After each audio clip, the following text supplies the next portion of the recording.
Hey, scrappy people, Tracy Reed here today, coming at you with a layout for Sketchy Sunday number 35 right here. This is going to be a layout with my Happy Day, Happy Birthday collection. I'm going to be modifying the sketch to fit a Life Crafted album, obviously, and also I'm going to be using two photos next to each other rather than one 4x6 photo. This sketch is actually a lot easier than it looks because all of those half circles can be made with a 2 or a 1.5 inch circle punch and then cut them in half. So it'll be a lot of fun layering, but I don't expect this layout to take very long at all. So let's get started. All right, so I was right. It did not take me very long, except it did. It didn't require a lot of concentration effort. Like, this was a really surprisingly simple sketch. It worked out really well. I think just the whole actual execution of it took a little while. Like, I had to decide what papers to use for the circles and get everything put down, and I think that took more time than anything else. I'm really wanting to use these plaid circles as well as 4 of these confetti ones because I really want to make sure that not everything is solid and that your eye has a little bit of room to breathe in these half circles because they can get very busy if I'm not careful.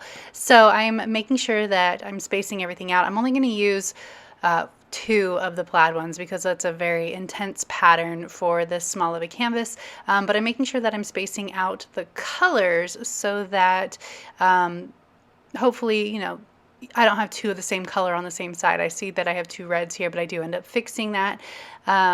So I'm trying to decide what other papers I want. Again, I want it to be a little bit light and airy, so I'm making sure that I add in this white stripe. And I need some more blue because obviously I have red, yellow, and orange. I want some green and blue in here, so I'm going to have this green paper, and I'm just using my 2-inch circle punch, and then I'm cutting the circle in half to create 2 half circles. That creates a half circle facing down that has the right orientation, as well as one facing up that has the right orientation. That way the pattern is always right side up, which is very helpful. Last thing I'm going to do is add in this light blue, and then I'm going to stick them all down. I do decide when I go to stick them down that I want there to be a little bit of overlap just to give this center portion a little bit more breathing room.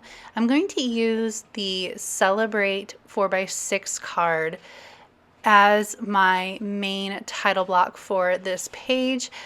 And I'm actually not going to add too much journaling because this is the 3rd layout I'm creating for his birthday celebrations, so it doesn't need a huge amount of journaling. I'm going to start sticking these down, and then you will see that I am going to stick this one just slightly underneath the orange, just so that there's a little bit more room. Then I'll just work my way across, sticking them all down, making sure it's all evenly spaced. The page is 10 inches wide, so 5 2-inch half circles fits across the page perfectly, so the middle ones will obviously be divided in half when I cut the page. I wanted there to be a mat like in the sketch, but I didn't want it to be crazy, so I chose this really white, light and airy star paper for the mat for the page, and I think it works out really well. It gives the center a little bit of grounding, but it also doesn't add too much to the pattern or the page itself. Obviously it has more pattern, but it doesn't add so much that it's distracting. I used my first torn paper as a template for my second torn paper just to make sure that the edges that meet together in the centers kind of meet at the same height vertically. That's all I really cared about. I didn't care if the tears matched at all. Just wanted to make sure that they meet in the middle. Okay, I'm going to cut this apart, and then I'm going to keep building my page. I probably should have left it together, but I should have left it together in the beginning. That would have been smarter, but I didn't realize I was going to span both pages with one half circle, so just wasn't thinking about that part. I was thinking that maybe I would do 2 separate pages, I wouldn't have that problem, but whatever. It worked out just fine. It just was a little bit more difficult to make sure that everything was spaced correctly. I need to cut down this Celebrate just a little bit more because it's taking up too much of that pattern paper, but I'm not going to do it quite yet. Let's stick these photos down first. Obviously they're going to be overlapping a little bit, but I'm okay with covering up the cake in the left photo because the numbers are backwards anyway, so you get to see the full cake in the good photo. So I cut this down and I'm going to actually add a journaling block underneath it. So I'm going to raise this up just a little bit so it's not completely centered. And I'm going to make sure it's nice and straight. I thought about tilting it like the photos, but it wasn't looking real great tilted. So we're just going to make it nice and straight. I'm going to go through all these million billion embellishments I've got for this collection because this is actually basically a collection and a half because it's the Happy Day collection and the Happy Birthday collection. So I have about 1.5 million stickers to go through. I pulled out anything that I thought I might use over here in this mess. And I'm just going to go through and slowly add in what I think is going to work. And this actually gets way more embellished than I initially planned because obviously it's a very busy layout to begin with. And so I wasn't really planning on adding a lot of embellishment, but I end up adding way more than I thought I would.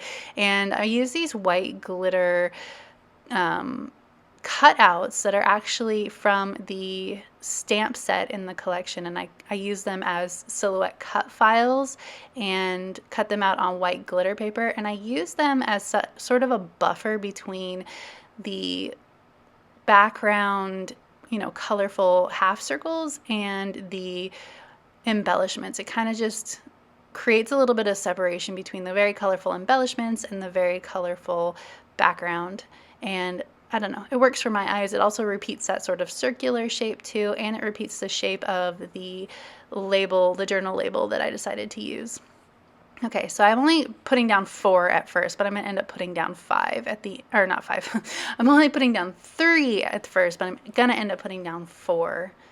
So I'm just creating little clusters to sort of just add little bits and pieces to each part of this page. I thought I was just gonna create 3, but I end up adding a cluster to the journaling block too because it just looked a little bit empty just sitting there by itself. There was a little bit of too much white space between the journaling block and like that yellow half circle. Just was a little bit boring. So I end up adding stuff there too. I normally work in the rule of 3, but we went with 4 today and it worked. It worked out.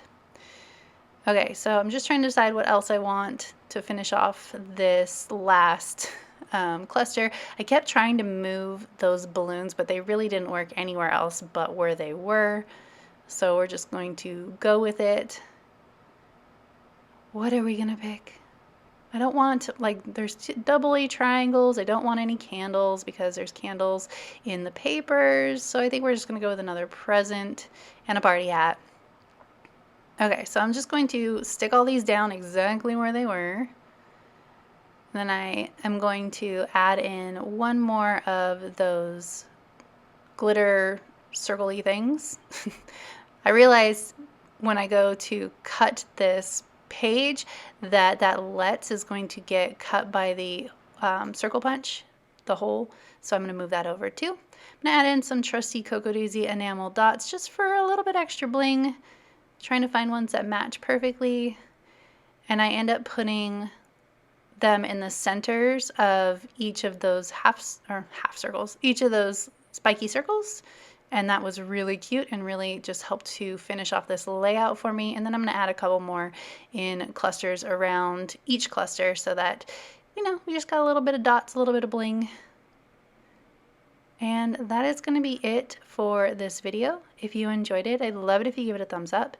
If you're new here, go ahead and subscribe. I would love to have you. If you don't already, you can follow me over on Instagram. I'm at Traci M. Reed. I'd love to see you over there as well. There's a link in the description box below to the downloadable PDF of the sketch, as well as examples from the team of other layouts with this sketch, and I think that you'll be surprised at how much they've changed the sketch and added to it. It's super fun to see all of the different interpretations before you go off and make your own.